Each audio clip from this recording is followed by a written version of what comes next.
Yo, what's going on, guys? It's been like 8 months, and I'm very happy to be back because there is new information on visions, so I get to make a part 2.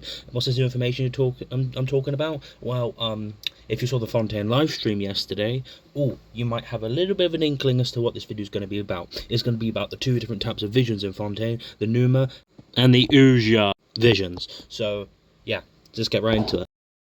So last video was basically me covering what visions were, how they were granted, what they gave the wielder, and all that kind of backstory behind the visions. This video's mainly going to be pretty short. I'm just going to talk about what the Fontainian visions do and what their role is in Fontaine alone and with Fontainian characters only, because they're quite unique, they are, compared to every other kind of vision we've seen in the game so far.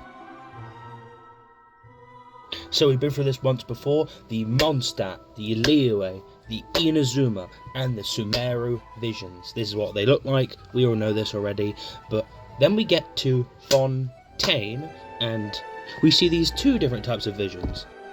And the reason they're different is to do with the Fontainian character's archetype. Now, Arca is a type of energy, or a fusion of two different types of energies exclusive to Fontaine, and it's composed of two opposing forces, which is Usia and Pneuma. Because this is all new information, we don't know exactly what qualifies a character to get a certain archetype.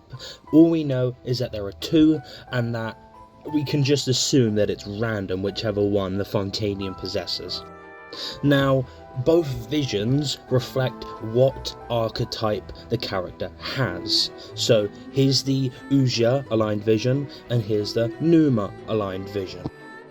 Now, we know of a few characters who are of either alignment, so a few examples of Uja aligned characters are Chlorinde, Lynette, Navia, and a few examples of Pneuma aligned characters are Charlotte, Femine, and Linny.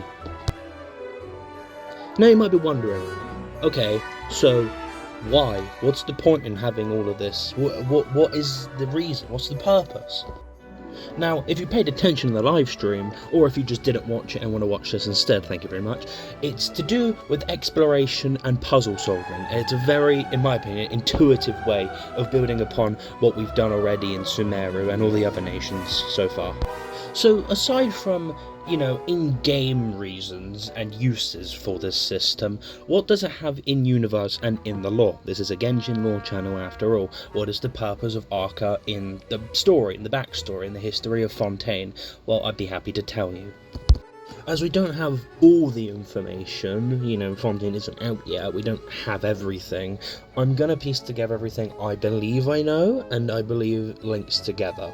So, it all begins roughly 500 or 400 years ago with Alain Guillotine.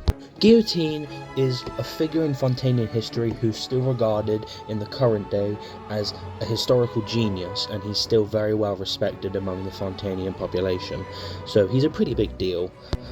What's important about him, though, is the fact that he invented kinetic ores and clockwork mechanisms, which have evolved over the last 500 or 400 years into the clockwork mechas, which are the robots which defend Fontaine, serve civilian laboural purposes, and are just assistants to the people.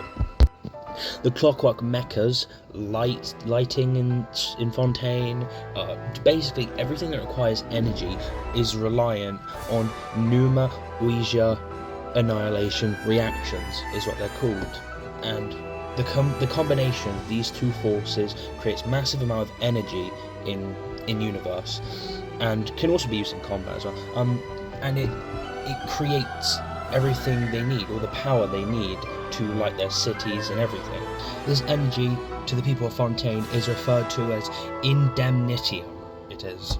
So that is very simplified, a bit scuffed explanation, but yeah, that is the backstory behind Uja and Pneuma and everything I currently know about it. I am by no means the best guy at explaining things in the world, but I hope you guys learned something from this, and yeah, Have a fun time when Fontaine releases. I'll see you in another over half a year. Bye.